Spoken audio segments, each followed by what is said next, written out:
दोस्तों नमस्कार। स्वागत है एक बार आपका भू टीवी के चैनल पर यानी कि सच जमीन का। आज पुनः हम पूरे उत्तराखंड के परिप्रेक्ष्य में आपको बताना चाह रहे हैं यानी कि दिखाना चाह रहे हैं। आज उत्तराखंड के 110 तहसील और 95 ब्लॉक में जितने भी ग्राम सभाएं हैं, हर ग्राम सभा में कोरोना महामारी से त्राहिमाम हो रहा है।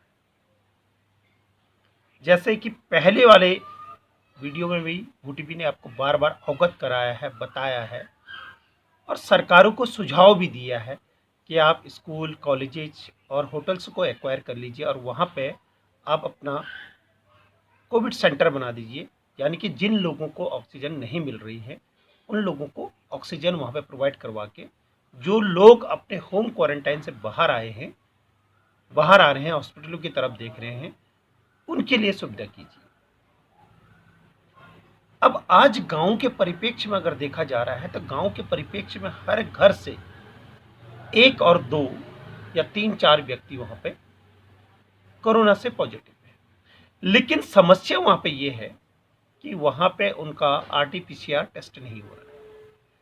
अगर कोई बहुत ज़्यादा परेशान है तो वो आरटीपीसीआर टेस्ट कराने के लिए जा भी रहा है तो उसको 8-8, 9-9, 10-10, 12-12 दिन में उसकी रिपोर्ट आ रही है। अब ये समस्याएं हैं। इस समस्या को ग्राम लेवल, ब्लॉक लेवल से लेके ऊपर हाई लेवल तक यानी कि मुख्यमंत्री कार्यालय तक यानी कि सचिवालय तक भी ये बात अभी तक ऑब्जर्व नहीं की गई है सही मायने में। इसके लिए किस आधार पर काम किया जाएगा, अभी तक मेरे को लगता है कि उत्तराखंड सरकार को ये बात अच्छे ढंग से समझ में नहीं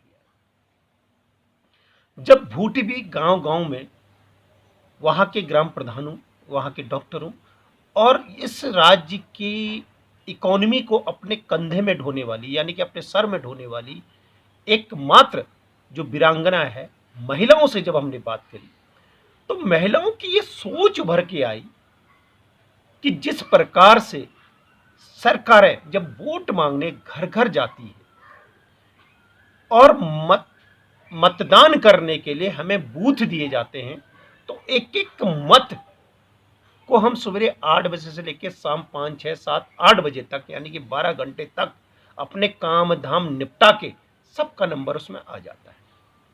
यानी कि सभी अपना मत का प्रयोग करते हैं।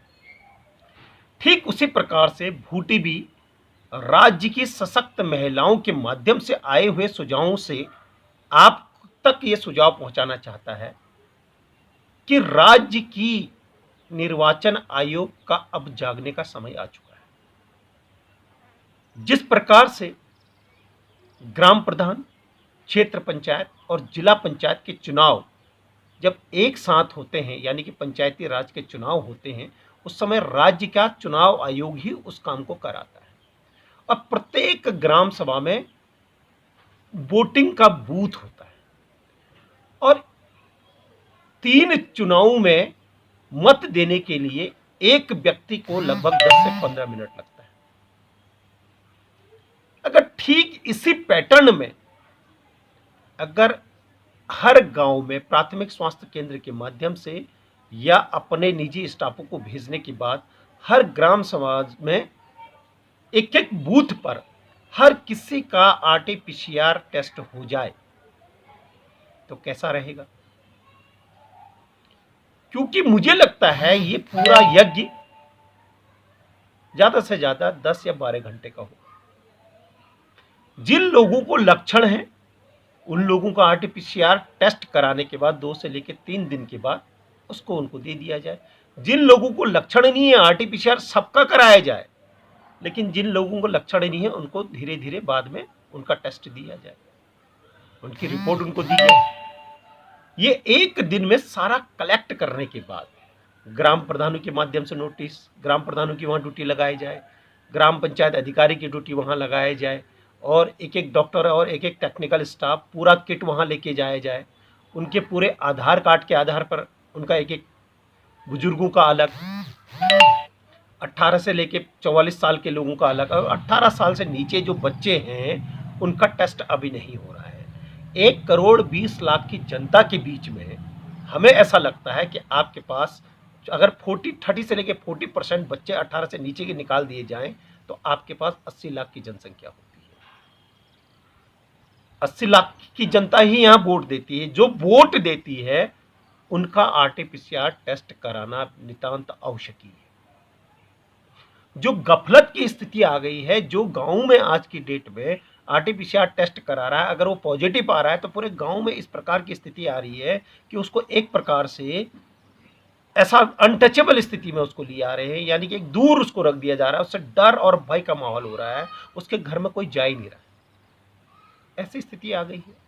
इसलिए समग्र अभियान चलाते हुए आरटीपीसीआर टेस्ट पूरे गांव के गांव का 18 से ऊपर जितने भी हैं उनका किया जाए।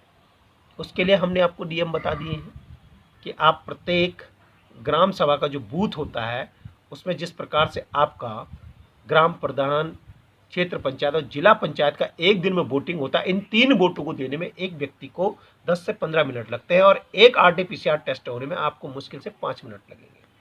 तो मुझे लगता है जो 12 घंटे की वोटिंग होती है आपका 6 और 8 घंटे में सारा आरटीपीसीआर निपट जाएगा। 80 लाख जनता का आरटीपीसीआर हो जाएगा।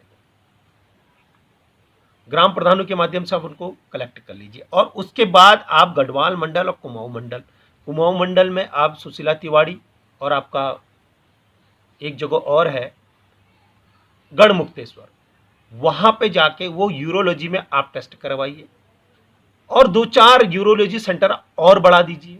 उसी प्रकार गढ़वाल में आपका एम्स ऋषिकेश और 2-4 जगह और आपके और होंगे, हरिद्वार, रुड़की जो भी होंगे, तो वहां भी आप बढ़ा दीजिए। तो मुझे लगता है कि 3 दिन से लेके 5 दिन और ज्यादा से ज्यादा 1 हफ्ते में पूरे उत्तराखंड का आरटीपीसीआर टेस्ट हो जाएगा। लो जी, बात बन गई।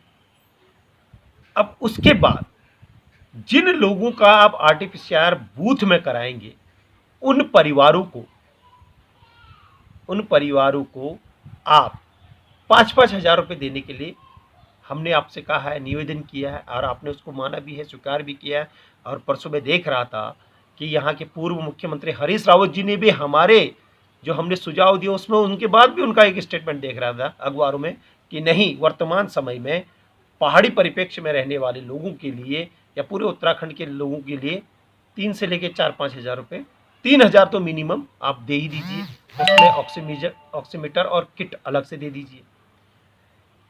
हमारा ये निवेदन है कि आप जिन लोगों का आरटीपीसीआर कराएंगे उसके साथ साथ उनके सिम्टम्सों को देखते हुए, जो उनके सिम्टम्स होंगे उसके साथ साथ आपका पैरासीटामोल यानी कि डोलो 650, आपका एथ्रोमाइसिटिन एंटी एलर्जिक, आपकी लिम्सी यानी कि विटामिन सी और एक आध दो गोलियां जो आपकी इम्यून सिस्टम को बढ़ाती हैं, ओबिमोर जो भी है, उनको उनका किट बना के भी जो वहाँ अपना टेस्ट कराएंगे, आरटीपीसीआर टेस्ट कराएंगे और जिस प्रकार से वोटिंग देने के बाद हम उनकी अंगुलियों में स्याही का निशान लगाते हैं, उसी इंक को जो आरटीपीसीआर टेस्ट कराएगा उसकी बाईं अंगुली या दाईं अंगुली में लगा दीजिए।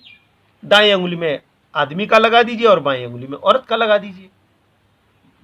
तो पूरा उत्तराखंड का एक साथ एक कार्यक्रम के साथ आपका आरटीपीसीआर हो जाएगा। साथ साथ में उनको 2-2, 3-3 हजार अगर सरकार देना चाहेगी तो वो भी मिल जाएंगे और साथ साथ में आपको गांव के माध्यम से उनको किट भी मिल जाएगी। जो किट आप देना चाह रहे हैं, आप उसमें अगर ऑक्सीमीटर नहीं है, कम से कम जो आज पहाड़ों में पैरासीटामोल का अकाल है वो तो पहुंच जाएगा। एक उत्तराखंड के लिए एक अच्छा मैसेज जाएगा। यही भूटी भी चाहता है कि मेरी राज्य की जनता है और मैं इस राज्य की जनता को एक अच्छा मैसेज देना चाहता हूं और ये सुझाव मेरे उत्तराखंड के समग्र मातृशक्ति के माध्यम से भूटीबी के पास आया है और भूटीबी आप तक इसको पहुंचा रहा है। तो हमारा निवेदन यही है कि आप इस काम को अतिशीघ्र कर लीजिए, जिससे उत्तराखंड में जो महामारी फैली हुई है कोरोना रूपी और जो उसके साथ जो भयाक्रांत हैं, जो डर के मारे लोग हैं और उसके बाद जो गांव में एक अलग से स्थिति बन रही है, उन सब से भी निपटा जाएगा। हमारे समग्र उत्तराखंड वासियों से निवेदन है कि कोरोना जानलेवा बीमारी नहीं है। डे फर्स्ट से सबसे पहले उत्तराखंड में ये बात भूटीबी ने अपने माध्यम से चलाई, ये मुहिम चलाई कि कोरोना जानलेवा बीमारी नहीं है, जितनी भी जानें जा रही हैं वो डर के कारण जा रही है। इस विपत्ति काल में कोरोना पॉजिटिव जितने भी आपके अगल-बगल में रिश्तेदार हैं, इष्ट हैं, मित्र हैं और जितने आपके दोस्त हैं, जो आपके अच्छे जानने वाले हैं, उन जो आपके मेहमान, आपके इधर-उधर जो जिनको आप मेहमान मानते हैं, जो भी आपके लोग हैं जानने वाले, गाँव में जो चाचा, चाची, ताऊ, बुजुर्ग लोग हैं, उनके पास आप जाइए और उनको साहस, ढास और एक पॉजिटिव शक्ति दीजिए, जिससे कि उनके अंदर जीने की एक उमंग आएगी। और साथ ही साथ आप प्रकृति से प्रेम कीजिए, अपने अगल-बगल में बहुत सारे पेड़ लगाइए ताकि कि ऑक्सीजन जो प्रकृति प्रदत्त ऑक्सीजन है उसकी हमारे पास कमी ना रहे। और सरकारों से हमारा निवेदन है कि इसको जल्द से जल्द कीजिए। और जिस व्यक्ति को किसी भी चीज़ की अगर आवश्यकता है, हमने चलाया था कि आपके पास ऑक्सीमीटर, ऑक्सीजन सिलेंडर या राशन पानी इत्यादि किसी भी चीज़ का सहयोग है तो भूटीबी आपके साथ हमेशा खड़ा है। उसके बाद हमने देखा कि उत्तराखंड की एक बहुत बड़ी संस्था हमारे यहाँ के डीजीपी साहब और हमारी पूरी पुलिस जो है, जो एक अच्छा काम कर रही, हौसला उन्होंने एक प्रोग्राम चलाया है, क्योंकि उनके पास एक मैन पावर है। हर थाने चौकी के माध्यम से वो राशन इत्यादि या सहयोग बंटवा सकते हैं। ये बहुत अच्छा कदम है, भूटीबी इसकी भूरी-भूरी प्रशंसा करता है। लेकिन कहीं न कहीं ये सुझाव भूटीबी ने दिया माननीय मुख्यमंत्री जी को और यहाँ के उत्तराखंड के शासन प्रशासन को। तो सुझाव देना अच्छी बात है और सुझाव के बाद अगर अमल होता है तो राज्य में, अगर राज्य उस गति की तरफ बढ़ता है तो सबसे बड़ी खुशी इस राज्य के प्रत्येक नागरिक को होगी और उससे बड़ी खुशी हमें होगी, भूटीबी को होगी। तो लिहाजा हम सभी आप लोगों से निवेदन करते हैं, मातृशक्ति और युवा शक्ति से हम निवेदन करते हैं कि आप हमें अपने सुझाव कमेंट के रूप में दीजिए, हमारे चैनल को सब्सक्राइब कीजिए और ज़्यादा से ज़्यादा इसको शेयर कीजिए ताकि ये पूरे उत्तराखंड में पहुंच जाए और उन लोगों को हमारी ये बातें अगर अच्छी लगेगी वो लोग भी इसको आगे शेयर करें। और उसी के साथ साथ हम सरकार से पुनः निवेदन करते हैं कि आप जिस प्रकार से आपने भूटीबी के पहले सुझाव को माना है और इस सुझाव को भी अगर मान लेंगे तो बहुत जल्दी उत्तराखंड में जो भ्रांतियाँ फैल रही हैं, जो आपसी डर फैल रहा है, उस डर से भी हम बहुत जल्दी दूर हो जाएंगे। बहुत बहुत धन्यवाद। नमस्कार।